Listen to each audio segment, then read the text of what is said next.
Hello, my name is Mary Beth Leatherdale, and I am the author of Terry Fox and Me.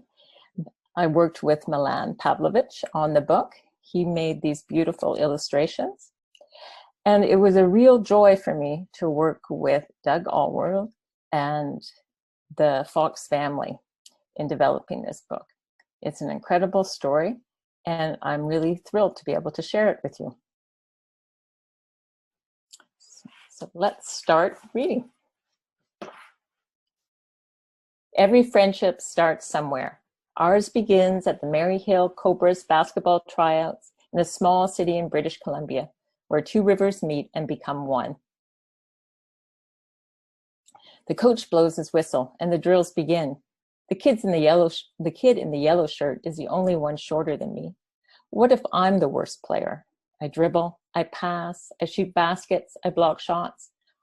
I make the first string. The short kid is the worst player. His name is Terry Fox. The coach says wrestling might be a better sport for him, but if Terry comes to practice, the coach won't cut him from the team. I shouldn't be glad that I'm better than Terry, but I am. The next day, the phone rings. It's Terry. Hi, Doug. Want to play some one-on-one? I need to work on my game. No, I can't. I'm busy, I say. I'm not really busy. I just don't want to play with the worst kid on the team. A week later, Terry's still calling. This guy won't give up, and I like to win, so I say yes. School ends, but all summer long, Terry and I practice. Terry learns to keep his head up, stay low, step back, fake. Terry's not so bad. He's funny, he likes science. Best of all, he loves basketball too. Even though I beat him every game, he never complains. By the time school starts, Terry is good enough to be on the roster, one of the 12 best players on the team, and I have a new best friend. Before long, we're in high school. Terry grows taller than me. Now when we play one-on-one, he beats me 21-0. I don't mind losing to Terry, though. Well, only a little. Terry and I don't hang out much anymore. He's busy with his new basketball teammates, going to parties and hanging out with friends. I'm busy too, training for the biggest cross-country race of my life, the provincial championships. Cross-country is the one sport Terry doesn't like. Maybe it's because he's always far behind me.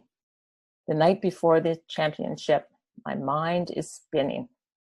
What if I start too fast and lose steam by the end, or I hang back too long? What if I'm the slowest runner? Bring, bring. The phone startles me. It's Terry. Good luck tomorrow, he says. Just do your best, Doug, one step at a time. All through the race, Terry's voice echoes in my head.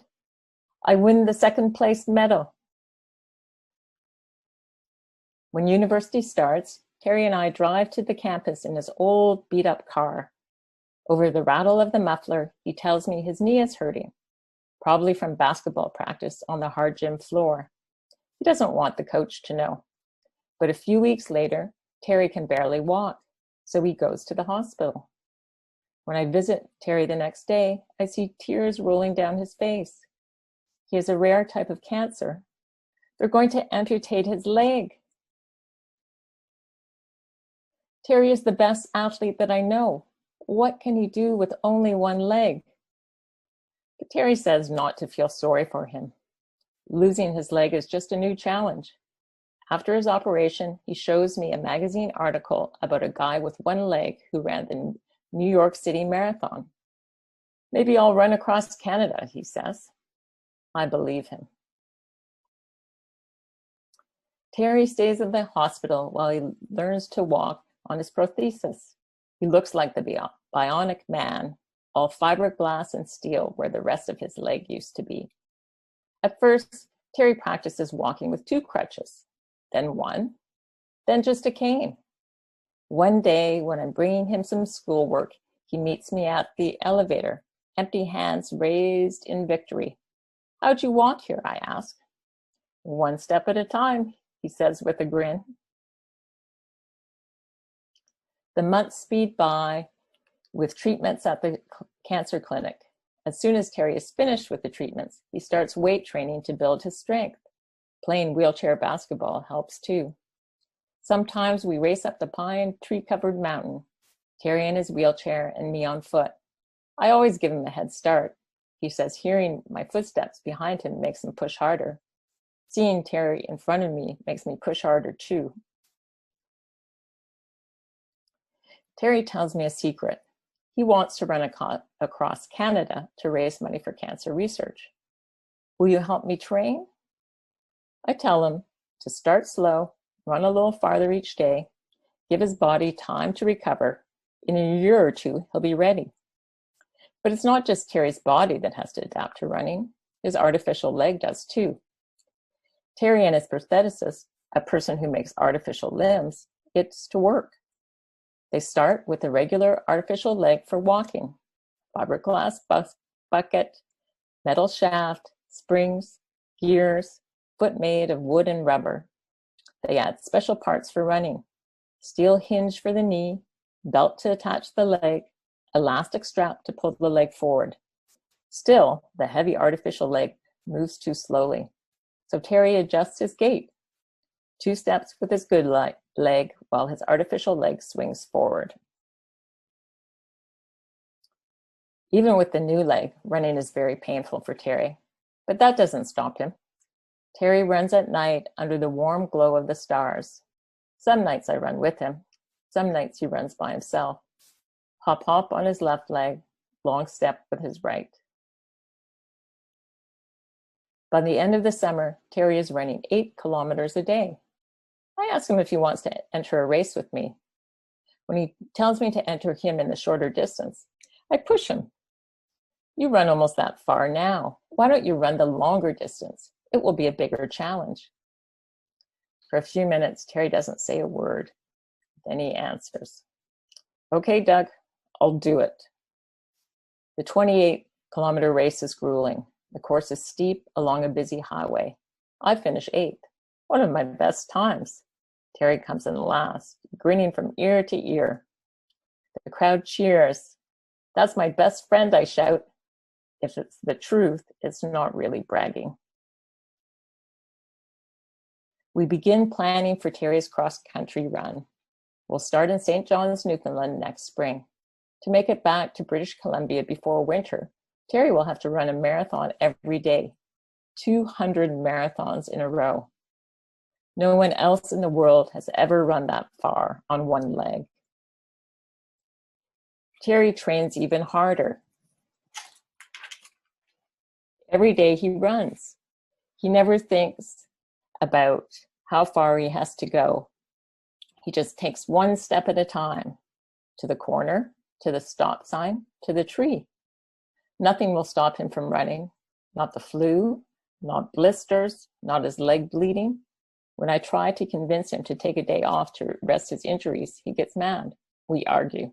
He keeps running. A few months before the run, I start to have second thoughts. I'm supposed to drive the van, get Terry food and water, keep track of how far he runs each day, talk to reporters and collect money. How will I do all of that? I can't talk to reporters. I don't know what to do if Terry gets hurt. Again and again, I ask Terry to find someone else to go with him. Soon, Terry loses his patience with me. He stomps toward me. You're my best friend. You have to go with me. Remember, take it one step at a time. Terry looks so different now, strong and powerful. If Terry can do this, I can do this. When spring arrives, Terry's ready. So am I. We pick up the brand new camper van that will be our home for the next 5 months. It has everything we need. Fridge, stove, stereo, beds, stinky chemical toilet. We load the cupboards with all of Terry's favorite foods: cereal, oranges, chocolate chip cookies, canned spaghetti, baked beans, peanut butter and jelly. We gather all of Terry's running gear, 8 pairs of running shoes, 5 white t-shirts, 4 pairs of gray socks, 3 artificial legs, 1 lucky sock. Our great adventure begins in a large city in Newfoundland, where the Island coastland meets the strong rolling tides. Side by side, we stand on the rocky shore. Terry dips his artificial leg into the swirling water. He turns to look up at the steep hill ahead. Just do your best, Terry, I smile, one step at a time. Then he starts to run. Thanks so much for letting me share this reading with you. You can see there's notes from Daryl Fox, Terry's brother, at the back of the book, as well as information from Doug Alward, where he talks about Terry and his training for the Marathon of Hope. If you're looking for more information and question ideas and activity ideas, please check out the Educator's Guide for Terry Fox and me that I created, and it's available on from Tundra. The Terry Fox Foundation also has all kinds of wonderful resources. So look there as well. So it's been great spending a few minutes with you. So thank you very much. Have a great day. And remember, anything is possible if you try.